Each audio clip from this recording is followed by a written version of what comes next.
اس کی پہلے آپ کو پتا ہو اس میں مختلف چیزیں سن رہا ہوں کہ تو میں چاہتا ہوں کہ ڈاکٹر فیصل پتہ نہیں کیا ہے آپ کو اسکرین پہ پہلے بتا دیں کہ یہ چوٹ آپ کو اسکرین پہ پہلے بتا دیں کہ یہ چوٹیں 4 گولیاں مجھے لگی ہیں کدھر لگی اس کے بعد پھر میں باقی آپ سے بات کروں گا. ڈاکٹر فیصل. السلام علیکم. میں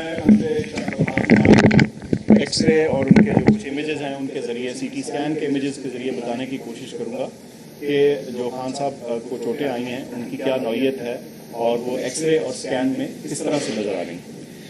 آپ کو سب سے پہلے تو آپ کی توجہ اس طرح دلاتا ہوں جس کی یہاں لکھا ہے رائٹ تھائی. یہ ایکس ریز ہیں دو اور یہ دونوں جو ہیں یہ دائیں ٹانگ کے ہیں. ٹانگ کا جو اوپر والا حصہ ہوتا ہے یہ سائڈ سے ہے جس کو لیٹرل ویو بولتے ہیں اور یہ سامنے سے ہے. آپ دیکھ سکتے ہیں کہ یہاں 2 1 اور 2 اور یہ وہی 2 آپ کو 1 اور 2 سامنے سے نظر آ رہے ہیں ٹکڑے یا گولیاں جو ہیں. یہ اگر ہم پھر ٹانگ کے نچلے حصے پہ چلیں تو آپ کو 2 علاوہ اس کے ٹکڑے اور گولیاں نظر آ رہی ہیں. ایک یہ اور ایک یہ دوسری والی. اور آپ نوٹ کریں گے یہ جو دوسرا ہے اس نے ٹبیا کو یہ جو ہڈی ہے ٹانگ کی نچلی جو اس کو ٹبیا بولتے ہیں اس کے اوپر اس نے یہاں سے ڈیمیج کیا. اور جب آپ سائیڈ ویو دیکھیں تو واضح طور پہ نظر آتا ہے کہ جہاں اس نے فریکچر کاز کیا ہے یعنی ہڈی کا ٹکڑا کھیڑا ہے اس سے.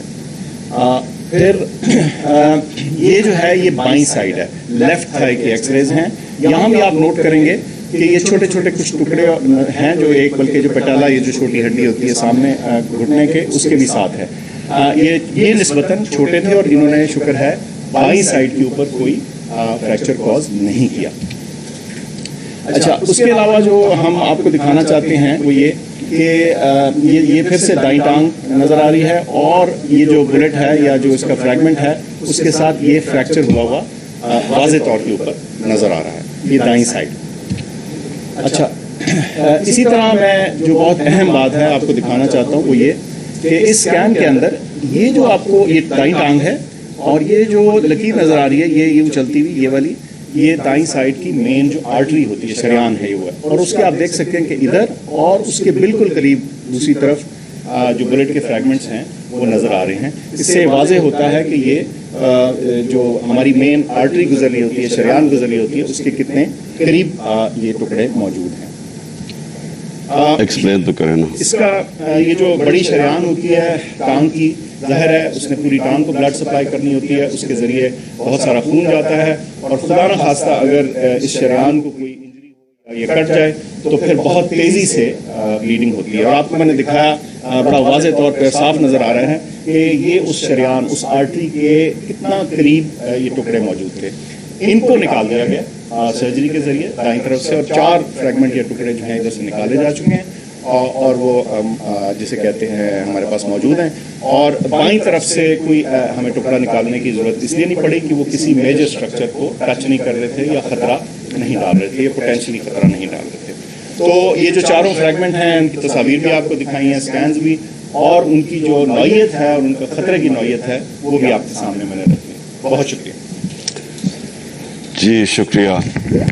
کون سا کیمرہ جس میں نے بات کی اس میں جی اچھا جی اس کے اوپر تو میں بعد میں آتا ہوں کہ یہ جو اٹیک کیا گیا اس کی میں تفصیل آپ کو بعد میں بتاتا ہوں کیونکہ مجھے ایک دن جانے سے پہلے پتہ چل گیا تھا کہ یا انہوں نے وزیر آباد اور یا گجرات میں پلان کیا ہوا تھا مجھے مارنے کا. اور تو وہ اس کی میں تفصیل آپ کو بعد میں بتاؤں گا. اس سے پہلے میں صرف اپنی قوم کے سامنے ایونٹس رکھنا چاہتا ہوں جو پچھلے 6 مہینے میں ہوئے ہیں. یہ ضرور آپ کو سمجھنا ہے کہ اس قوم سے ہوا کیا ہے. مارچ 6 یا 7 کو مراسلات ہیں. ڈونلڈ لو ایک American under secretary of state حکم کرتا ہے پاکستان امبیسڈر کو بلکہ اس کو دھمکی دیتا ہے کہ اگر عمران خان کو نہ ہٹایا تو پاکستان کو مشکلات کا سامنا کرنا پڑے گا اور اگر ہٹا دیا تو سب کچھ ٹھیک ہو جائے گا. اور اگلے دن اور نو کانفیڈنس موشن عدم اعتماد کی تحریک جمع کروائی جاتی ہے اسمبلی میں اور دیکھتے دیکھتے سارے ہمارے لوگ ایک منڈی لگتی ہے سندھ ہاؤس میں اور لوگ بیٹھنا شروع ہو جاتے ہیں یہ یاد رکھیں کہ گورنمنٹ کبھی ہارتی نہیں ہے نو کانفیڈنس. وہ کیوں نہیں ہارتی؟ کیونکہ گورنمنٹ کے پاس گورنمنٹ کے وسائل ہوتے ہیں.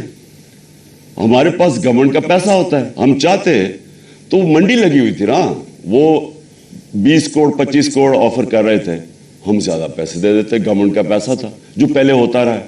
اور یہ جو پیسہ انہوں نے استعمال کیا یہ بھی چوری کا پیسہ تھا. یہ کوئی ڈکلیئرڈ پیسہ تو نہیں تھا, یہ بلیک کا پیسہ تھا, یا انہوں نے سندھ گورنمنٹ کا پیسہ خرچ کیا تو انہوں نے خرید لیے لوگ.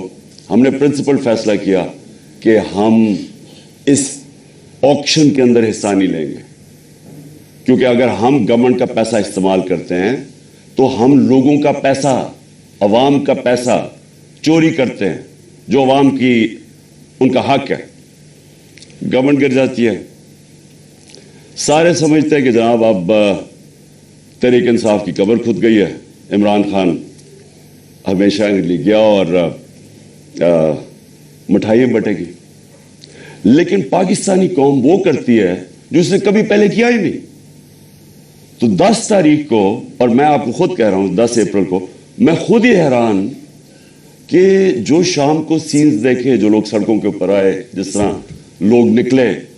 میں بشرا بیگم کے ساتھ بیٹھا تھا تو ہم خود حیران رہ گئے کہ یہ ہوا کیا ہے. ہوا یہ کہ یہاں 90 کی دہائی میں 2 حکومتیں کرپشن میں نکالی گئی. جب وہ کرپشن میں جاتی تھی اور اسٹیبلشمنٹ نکالتی تھی, لوگ مٹھائیاں بانٹتے تھے. پھر جنرل مشرف آ گیا, 2 دفعہ کرپشن میں ان گورنمنٹس کو نہ کہ وہ خود اس نے مارشل لا لگا دیا. لوگوں نے مٹھائیاں بانٹی, لوگ ان کی کرپشن سے تنگ تھے, ان 2 جماعتوں کی. اس کے بعد جنرل مشرف نے ان کو NRO دے دیا, وہ واپس آ گئے. فیصلہ جنرل مشرف نے کیا NRO دینے کا جب اس کے پاس رائٹ ہی نہیں تھا کہ عوام کا پیسہ چوری. کرپشن کا مطلب ہوتا ہے عوام کا پیسہ چوری ہونا. تو عوام کا پیسہ چوری ہوگا, جنرل مشرف معاف کر دیتا ہے ان کو, وہ آ جاتے ہیں. اور 10 سال 4 گنا پاکستان کا قرضہ بڑھتا ہے. کرپشن کیسز انہی دوروں میں ان کے بنتے ہیں. یہ جو اب NRO لے رہے ہیں 2, یہ 95% کرپشن کیسز اس 10 سال کے بنے ہوئے تھے. 4 گنا پاکستان کا قرضہ بڑھ جاتا ہے. مجھے لوگ ووٹ دیتے ہیں اس لیے کہ لوگ ان سے تنگ تھے. اور اس کے بعد وہی اسٹیبلشمنٹ لے لیں, مطلب تو یہ ہے کہ انہوں نے پتا تھا کہ سازش ہو رہی ہے, راستہ نہیں روکا, یہ آ جاتے ہیں. اب ہوتا کیا ہے, اسٹیبلشمنٹ کو اس ملک میں عادت پڑ گئی تھی کہ جدھر وہ لوگوں کو دھکیلیں گے لوگ ادھر چلے جائیں گے. جب وہ چینجز لے کے آتے ہیں مٹھائیاں بنتی ہیں. اسٹیبلشمنٹ کو یہ عادت تھی. ان کو ایک دھچکا پڑا کہ اس باری پاکستانی قوم نے فیصلہ کیا کہ نہیں, یہ جو 30 سال سے ملک کو چوری کر رہے ہیں ہم ان کے ساتھ نہیں جانا چاہتے, اور اس لیے وہ پبلک سڑکوں پہ آ گئی.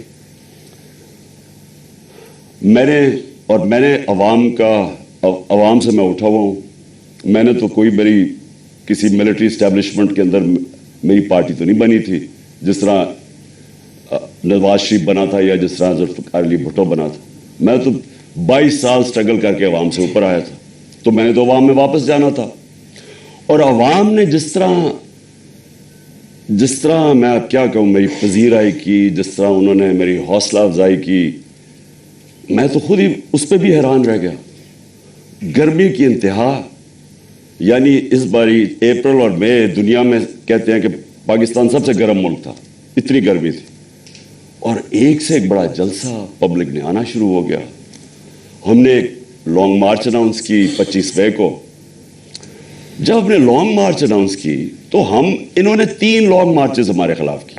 ہم نے سمجھا کہ آئین اور قانون ہمیں اجازت دیتا ہے, ہم نے ان کو کہیں روکا نہیں تھا, ہم نے ان کو اجازت دے دی, تو یہ بھی ہمیں آنے دیں گے. انہوں نے جو تشدد کیا, جو لوگوں کے گھروں میں 2 دن پہلے راتوں کے 3 بجے جا کے انہوں نے جس طرح کا تشدد کیا, نہ چادر نہ 4 دیواری, لوگوں کو اٹھا کے لوگوں کو جیلوں میں ڈالا. کس وجہ سے؟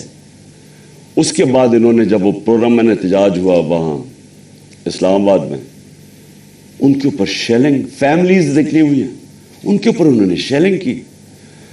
اور ہم حیران کہ کیا ان کے لیے جائز ہے لانگ مارچ اور ہمارے لیے نہیں ہے؟ اوپر سے پہلے آپ بیرونی سازش کے تحت آئیں، پھر سارے چوروں کو اوپر بٹھا دیں، ہم احتجاج کریں تو ہمیں بھیڑ بکریوں کی طرح ڈنڈے ماریں. تو اس کے بعد انہوں نے سمجھا کہ پارٹی بالکل ہی ختم ہو جائے گی، ممی ڈیڈی پارٹی ہے، یہاں تو عورتیں بچے آتے ہیں، تو انہوں نے سمجھا کہ ختم ہو جائے گی. اور یہ سمجھے نہیں پاکستانی قوم کو، کیونکہ بند کمروں میں جب فیصلے ہوتے ہیں آپ کو نہیں پتا کہ گراؤنڈ کے اوپر کیا ہو رہا ہوتا ہے. جو انفارمیشن یہ لیتے ہیں، اگر ان کی انفارمیشن یہ کریکٹ ہوتی تو اس ملک میں اتنے زیادہ حادثے نہ ہوئے ہوتے. انفارمیشن کدھر سے آتی ہے؟ گراؤنڈ کا سچویشن نہیں پتا. جب دیکھ رہے ہیں کہ پبلک نکلی ہوئی ہے اور انہوں نے ریجیکٹ کر دیا ان کو، قوم نظر آ رہا ہے کہ امپورٹڈ گورنمنٹ کو ریجیکٹ کر رہی ہے، بجائے وہ سائنس دیکھنے کے لیے جس طرح بھیڑ بکریوں کو مار مار کے سیدھے نہیں کرتے وہ شروع ہو گیا کرنا. بائی الیکشن آیا 17 جولائی کو. 17 جولائی کے بائی الیکشن میں ساری گورنمنٹ کی مشینری استعمال ہوئی. الیکشن کمیشن نے ہر قسم کی دھاندلی کی ان کے لیے. ای وی ایم مشین اس نے اس لیے نہیں آنے دی کیونکہ ان دونوں پارٹیز نے جعلی ووٹس رجسٹر کروائی ہوئی ہیں ہر حلقے میں. نہیں تو کامن سینس ہے کہ ساری ٹیکنالوجی کا استعمال کریں. جو 2015 کے اندر جو جوڈیشل کمیشن بیٹھی تھی دھاندلی پہ، اس میں ایک چیز واضح ہوگی کہ اگر آپ ای وی ایم مشینز لے آئیں تو 90% دھاندلی ختم ہو جاتی ہے. انہوں نے جان کے نہیں آنے دی. اس الیکشن کمیشن نے روکا. ان دونوں پارٹیز انہوں نے مخالفت کی اور ہینڈلرز نے مخالفت کی کیونکہ مینپولیٹ نہیں ہو سکتے الیکشن. اس کے بعد بٹن دباؤ تو رزلٹ آ جاتا ہے. ہم حیران، ہم چاہ رہے فری اینڈ فیئر الیکشن. پہلی دفعہ گورنمنٹ نے کوشش کی اور انہوں نے اپوز کیا. اس کے باوجود پی ٹی آئی سویپ کر جاتی ہے، تحریک انصاف جیت جاتی ہے، سارے دنگ رہ جاتے. پھر بھی سائنس نہیں پڑھے کہ قوم کدھر کھڑی ہے. اس کے بعد مزید اور پریشر، دھمکیاں، اور اس کے بعد کیا ہوتا ہے کہ ایک چینج ہوتا ہے. ایک ہینڈلر آ جاتا ہے Islamabad, Faisal, general Faisal, major general Faisal. وہ کہہ کے آتا ہے کہ میں اب تمہیں بتاؤں گا کہ میں کیسے ان کو سیدھا کرتا ہوں. اور سختیاں شروع ہو جاتی ہیں. جو تحریک انصاف کے لیے میڈیا کور کر رہا ہے ان کے لیے سختیاں، جو جرنلسٹ تحریک انصاف کو فیور کر رہا ہے ان کے اوپر سختیاں. ہمارے ممبرز کو اپروچ کیا جا رہا ہوتا ہے کہ آپ ہمارے ایم پیز کو، یہ ذرا سنیں، ایم پیز کو ڈرایا دھمکایا جا رہا ہے کہ اس کو چھوڑو عمران خان. کیا ڈرایا دھمکایا جا رہا ہے کہ ہمارے پاس ہمارے کرپشن کیسز ہیں. اگر وہ نہیں مل رہا ہے تو ہمارے پاس ویڈیوز ہیں، آپ کی گندی ویڈیوز ہیں، وہ ہم بلیک میل کرنے کے لیے. یہ تماشا ہو رہا پاکستان میں کہ ہماری اپنی ایجنسیز اپنی ڈیموکریٹک پروسیس کو چلنے نہیں دے رہی اور یہ استعمال کر رہی ہیں. بجائے ریئلائز کریں کہ آپ نے غلطی کر دی ہے. لوگ چور نہیں ایکسیپٹ کر رہے ہیں، اس کے باوجود ایک غلطی کو دہراتے جا رہے ہیں اور فورس کرتے جا رہے ہیں لوگوں کو. دھمکیاں آنی شروع ہو گئی. مجھے تب پتا چلا کہ میرے اوپر ایک انہوں نے پلان بنایا کیونکہ آپ اچھا پھر الیکشن کمیشن کو استعمال کیا جا رہا ہے کسی طرح عمران خان کو ڈسکوالیفائی کرو. فورن فنڈنگ کیس، پتا چلا وہ فورن فنڈنگ ہی نہیں ہے. اس کو ہمیں لٹکایا کہ فورن فنڈنگ میں اب پارٹی جائے گی. پتا چلا وہ پروہیبٹیو فنڈنگ ہے، اس کے اندر پارٹی ڈسکوالیفائی نہیں ہو سکتی. ادھر سے چینج کر کے توشہ خانہ آ گئے. توشہ خانہ کا سارا ریکارڈ توشہ خانہ کے اندر پڑا ہے. جو چیز بھی ہے وہ اس کے اندر پڑی ہے. اس میں کوئی گنجائش ہی نہیں ہے چوری کی. اگر آپ ہے تو وہ ایک دم پکڑے جاتی ہے. توشہ خانہ کیس چلا گیا اس میں. جی اب توشہ خانہ میں ڈسکوالیفائی کر دیتا ہے. وہ وکیل جا کے اس سے پوچھ رہا ہے کہ کس بیسس پہ ایک الیکشن کمیشن نے ڈسکوالیفائی کر دی. کیوں جی؟ وہ وہاں نواز شریف کا حکم آیا ہوا ہے کہ عمران خان کو ہمیں اکٹھا لیول پلینگ فیلڈ دو. وہ آدمی جو اربوں روپیہ اس ملک کا چوری کر کے باہر لے کے جاتا ہے، جو ہدایبہ پیپر ملک، یہ ہدایبہ پیپر ملک سمجھ لیں، اسحاق ڈار نے جج کے سامنے اپنی فری ول سے سٹیٹمنٹ دی ہوئی ہے جس کو سیکشن 164 کہتے ہیں. 164 بیان جو ہے وہ جیل میں نہیں دیا جاتا, وہ آپ جج کے سامنے جا کے کنفیس کرتے ہیں کہ یہ میں نے کیا ہے. تو یہ 25 اپریل 2000 میں اسحاق ڈار وہاں بیان دیتا ہے کہ میں شریف خاندان کے لیے پیسے چوری, ان کے چوری کا پیسہ منی لانڈر کرتا ہوں انگلینڈ. وہاں قاضی فیملی کے بینامی اکاؤنٹس کھولے جاتے ہیں, شریف فیملی کا وہاں سے, اور پھر ریمیٹنسز دکھا کے پاکستان آتا ہے اور شریف فیملی کے اندر چلا جاتا ہے. یعنی سیدھی سیدھی چوری. حدیبہ پیپر ملک پہ NRO مل جاتا ہے, ڈسپائٹ کہ وہ اسحاق ڈار کہہ رہا ہے کہ میں کنفیس کر رہا ہے کہ میں منی لانڈرر ہوں شریف خاندان کا, اور ان کو بتا رہا ہے کہ کرپٹ ہے, NRO مل جاتا ہے. وہ نواز شریف جو کہ پھر ایونس فیلڈ اپارٹمنٹ اس کی پینما پیپرز کے اندر پکڑی جاتی ہے, تسلیم کر دیتا ہے ہماری. اب پیسہ کدھر سے آیا وہ بتا نہیں سکتے, کبھی قطری خط آ جاتا ہے, پھر ایک کوئی فیک ڈیڈ آ جاتی ہے, ٹرسٹ ڈیڈ, وہ کلیبری فونٹ والی, جھوٹ پہ جھوٹ بولے جا رہے ہیں. آج تک ایک ڈاکیومنٹ نہیں بتائی کہ لندن کے سب سے مہنگے علاقے میں 4 اپارٹمنٹس آپ کی جو آپ تسلیم کر رہے ہیں ہماری ہیں, اور کہہ رہے ہیں کہ جناب عمران خان کو اور مجھے ایک ہی طرح لیول پلینگ فیلڈ دو. عمران خان نے اپنے لندن کا فلیٹ 34-35 سال پہلے لیا, کرکٹ کھیلتا تھا انٹرنیشنل. عدالت نے جب مانگا سارا ریکارڈ دیا. ریکارڈ کا مطلب کہ ایک 40 سال کے کانٹریکٹس دکھائے گئے, کدھر سے پیسہ آیا, کیسے فلیٹ خریدا, بیچا کتنے کا, منی ٹریل پاکستان بینکوں کے تھرو پیسہ آیا. اور مجھے اس سے کمپیئر کر رہا ہے جو اربوں روپے کی پراپرٹیز باہر رکھی ہوئی ہیں, بیٹوں کی پراپرٹی باہر ہے, وہ بیٹا علیحدہ, وہ جو حسن شریف بتا ہی نہیں سکتا کہ 9-10 ارب کے گھر کدھر سے آیا, اور وہ کہہ رہا ہے کہ لیول پلینگ فیلڈ. تو لیول پلینگ فیلڈ کیا ہے کہ الیکشن کمیشن اب مجھے ڈسکوالیفائی کرے, اور وہ ڈسکوالیفائی کرے توشہ خانہ کیس. اب کو 8 دفعہ الیکشن کمیشن نے ہمارے PTI کے خلاف فیصلہ دیا, 8 دفعہ ہم عدالت میں گئے ہیں, اور 8 دفعہ عدالت نے اوور ٹرن کیا الیکشن کمیشن کا فیصلہ. اب ہم پھر عدالت میں جائیں گے, اور میں آپ کو یقین دلاتا ہوں کہ اس کو اتنی شرمندگی ہوگی, اور اس میں شرم نہیں ہے اس الیکشن کمیشن میں, کیونکہ یہ نون لیگ کے گھر, نواز شریف کے گھر کا نوکر ہے, اور بھی ہینڈل ہوتا ہے پیچھے سے.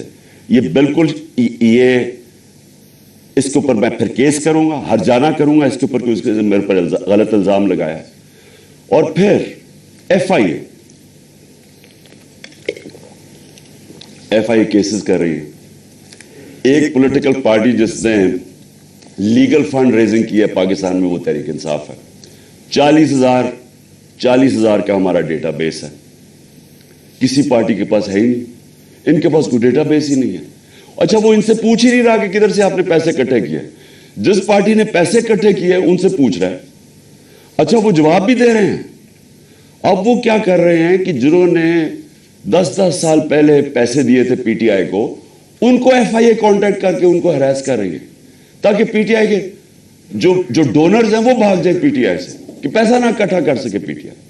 وہ پارٹی جو پبلک سے پیسہ جو ساری دنیا میں ہوتا ہے, اس پارٹی کو بند کرنے کی کوشش کر رہے ہیں.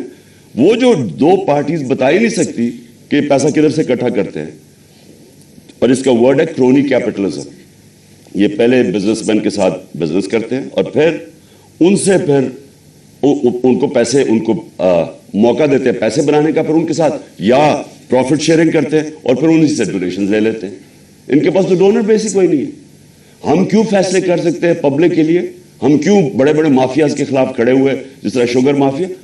کیونکہ ہمارے پاس پبلک کا ڈونر بیس ہے, ہم پبلک سے پیسے اکٹھے کرتے ہیں, اس لیے پبلک انٹرسٹ کے لیے کھڑے ہو سکتے ہیں. یہ ہے چھوٹی سی ایلیٹ انٹرسٹ پروٹیکٹ کرنے کے لیے مافیاز کے ساتھ آئی.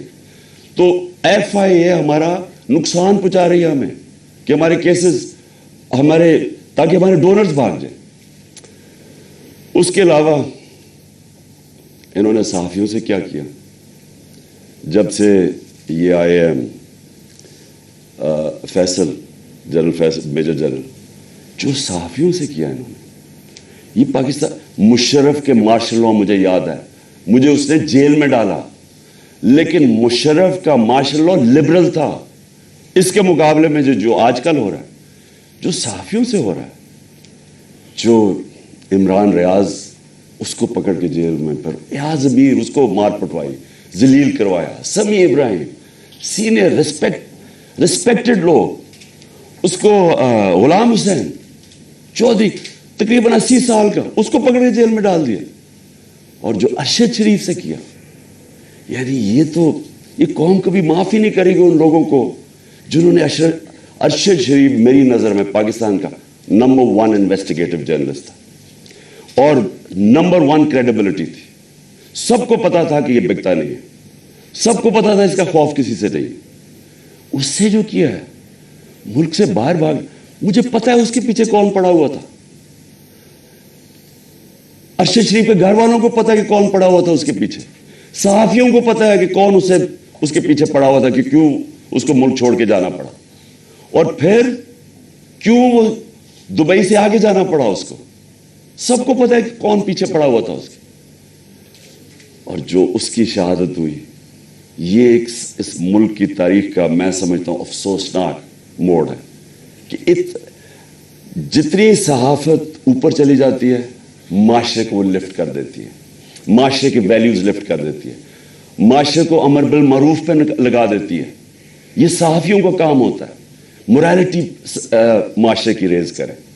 اور جدھر کون آج کل فیورٹس بنے ہوئے ہیں, لفافے, جو زمین بیچنے والے صحافی جن کی کریڈیبلٹی کوئی نہیں ہے. آپ صرف یہ دیکھ لیں کہ کن لوگوں کی آج ویورشپ اوپر ہے اور کن کی نیچے ہے, آپ کو پتا چل جائے گا عوام کدھر کھڑی. عوام بیوقوف نہیں ہے. یہ جو عوام آپ کو بار بار میسیجز بتا رہی ہے کہ وہ ایک ابراہیم لنکن کی سینگ ہے کہ you can't fool all the people all the time. تھوڑا وقت سب کو پاگل بنا سکتے ہیں, سارا وقت کبھی کوئی انسان نہیں, معاشرہ پاگل نہیں بن سکتا. تو لوگوں کو پتہ ہے کیا ہو رہا ہے اور لوگ بتا رہے ہیں. پھر الیکشن ہوا, بائی الیکشن ہوا ہمارا, 9 سیٹوں پہ میں کھڑا ہوا صرف ایک پوائنٹ بتانے کے لیے کہ عوام کدھر کھڑی. 9 سیٹوں میں سے 8 جیتا. یہ ورلڈ ریکارڈ ہے, دنیا میں کبھی ایک پارلیمنٹیرین 12 سیٹیں نہیں ایک اسمبلی میں جیتا. پھر عوام بتا رہی ہے وہ کدھر کھڑے ہیں, لیکن نہیں, عوام کی نہیں سننی. کسی طرح عمران خان کو ڈسکوالیفائی کرو, کسی طرح اس کے اوپر کیسز بناؤ, کسی طرح اس کو گندا کرو, اس کے اوپر مڈ سلنگنگ کرواؤ, اس کو ثابت کرو کہ جناب یہ بھی باقیوں کی طرح ہے, اور یہ ثابت کرو کہ جناب یہاں پولیٹیشنز یہ تو سارے ایک ہی طرح کے ہیں, اور جو بھی فیصلہ ہوگا وہ پیچھے بیٹھ کے ہینڈلز کریں گے. لیکن جب انہوں نے دیکھا جلسے ریکارڈ, میں پتہ نہیں 60-70 کتنے جلسے کر بیٹھا ہوں, میں نے کبھی پاکستانی قوم کو ایسے نہیں نکلتے دیکھا. الیکشن رزلٹس آپ کے سامنے. انہوں نے فیصلہ کیا, اور فیصلہ پہلے کیا مجھے مروانے کا. 4 لوگوں نے بند کمرے میں فیصلہ کیا مجھے مروانے کا. میں ٹی وی پہ جا کے لوگوں کو بتایا کہ انہوں نے فیصلہ کیا. میں نے ویڈیو بنائی, 4 لوگوں کے نام میں نے دیے, میں نے ویڈیو باہر رکھی ہوئی ہے کہ اگر مجھے کچھ ہوا یہ ویڈیو ریلیز کریں گے, تاکہ یہ 4 لوگ یہ نہ ہو کہ یہاں ہمیشہ کوئی مر جاتا ہے تو اس کا کوئی پوچھتا نہیں ہے بعد میں.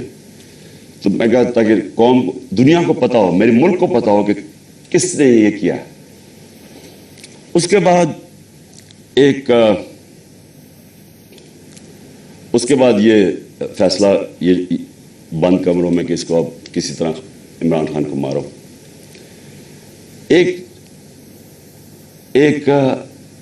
اچھا, اور مجھے خبریں کدھر سے آتی ہیں, اب میں یہ بھی آپ کو بتا دوں کہ مجھے کیسے پتا چلتا ہے.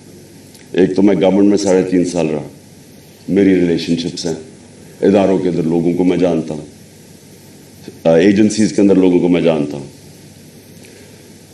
ویسے جو اداروں کے اندر, سارے اداروں کے اندر جو باہری اکثریت ہے وہ سب متنفر ہے جو ہو رہا ہے پاکستان کے ساتھ, جو انہوں نے 6 مہینے میں کیا ملک کے ساتھ, جو مہنگائی کے اندر لوگوں کے حالات ہیں, معیشت نیچے جا رہی ہے, انڈسٹری نیچے جا رہی ہے, ایکسپورٹس نیچے جا رہی ہے, ٹیکس کلیکشن نیچے جا رہا ہے,